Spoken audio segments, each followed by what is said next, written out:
Housewife সবচেয়ে expensive একটা job. যে কিনা ডক্টর সেও একটা হাউসওয়াইফ, একটা সার্টেন টাইমের পরে সে কিন্তু হাউসওয়াইফ। এবং যে ইঞ্জিনিয়ার সেও তাই, আমি ব্যাংকার আমিও। ছোটবেলায় কি কখনো স্বপ্ন ছিল অন্য কোনো ক্যারিয়ার চুজ করার? Housewife. Okay, that's interesting. So now you're doing both.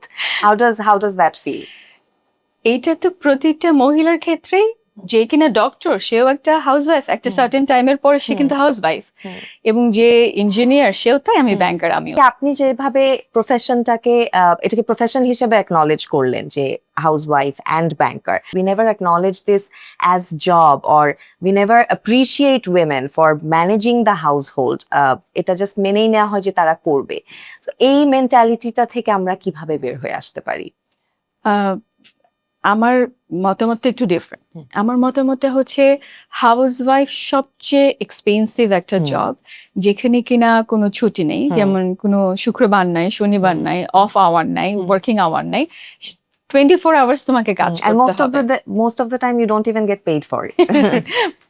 Most of the time, all the time. So এটা তো একদম বাধা ধরা। কিন্তু এটাকে আমি কেন বলবো মোস্ট এক্সপেন্সিভ, বিকজ এই যে মানুষটা সে কিন্তু তার হাত দিয়ে সব রেডি করে করে করে করে দিচ্ছে নিজের সন্তানদের জন্য, নিজের সংসারের জন্য।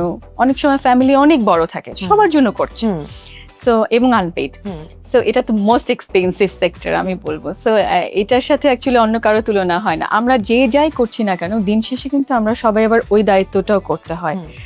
আমি এটাকে একটু ডিফারেন্ট ভাবে দেখি, শুরুতে বলেছি, বিকজ আমার কাছে মনে হয় আমরা এটাকে ঠিকভাবে পালন করতে পারি।